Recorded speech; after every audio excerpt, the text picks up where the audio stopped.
This is an overview of how to use stepwise regression to develop an initial equation for multiple regression and then to try to validate it with another independent sample using hierarchical regression. To do this, the first thing that we have to do is we have to take a random sample of the data. This data set that I'm working with has 200 cases. So the first thing that we're going to do is we're going to split this data set in half using random sampling. So we're going to create a random sample of exactly 100 from the first 200 cases. And click Continue and click OK. I'm then going to open up this data set. I'm going to save it under a new name to my desktop. I'm going to call it Course Documents Regression Data 1 Sample. Save it. Then I'm going to revert. I'm going to open up the reverted saved file, open up data.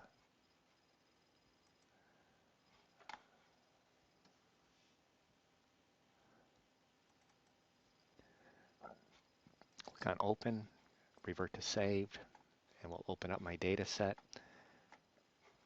When I look at the data, I now have a filter variable collected in which 100 of them will have a filter value of 1 and 100 of them will have a filter value of 0. I'm going to generate a stepwise regression using half of this data.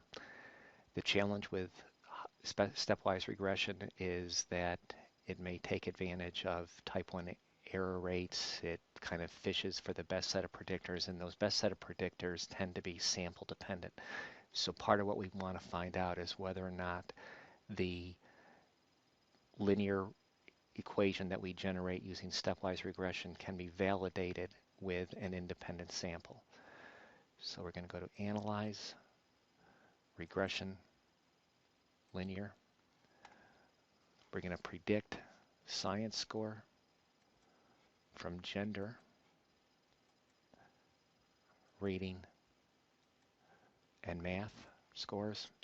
Our selection variable is going to be, I'm going to send our filter variable over here to selection and click on rule, and I'm going to run my stepwise regression using a value of 0. So you type in 0 and click Continue. The method I'm going to use in this case is going to be stepwise.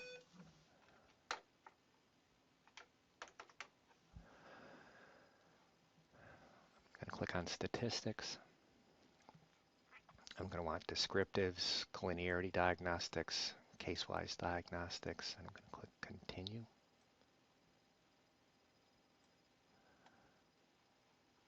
I'm going to check for some basic homogeneity of variance issues. I'm going to send Z predicted to X, Z residual to Y, and I'm going to get my probability plots to see if the residuals are normally distributed. Click Continue and click OK. And this will give us the equation for the best predictors.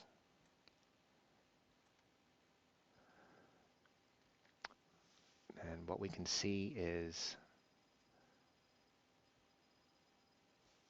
it went through 2 iterations. The final adjusted R-square was about 0.464, about 0.453, so about 45% of the variance in the dependent variable was explained by the best set of predictors. We see that the prediction model is explaining more than 0 variance. And we see that math and reading scores both were significant predictors. Math entered first, then reading entered, and then no additional variables entered into the equation. So what we would do in this case is we would see that with these two variables, we're explaining about 45% of the variance, 46.4, 45.3 adjusted for sample size. We can look at the rest of the analyses. We're not going to worry about them primarily right now. So then I'm going to go back in. I'm going to run another regression. And this time, I'm only going to use two predictors. I'm going to take female out. I'm going to use enter to force these two variables in. I'm going to change my rule now to 1. And I'm going to hope that with these two predictors in there alone, that my model explains about the same amount of variance, and that the slopes are approximately equivalent when we have just those two predictors. Click OK.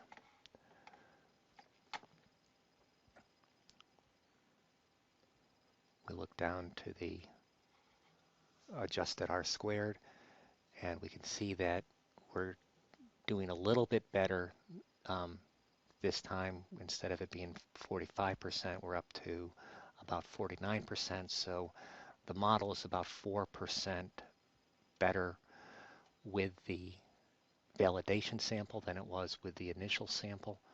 We could then go and look and make comparisons of the actual betas and the unstandardized slopes to see if they were comparable with this analysis. But that's basically what we would do to work on validating a stepwise regression with an independent sample.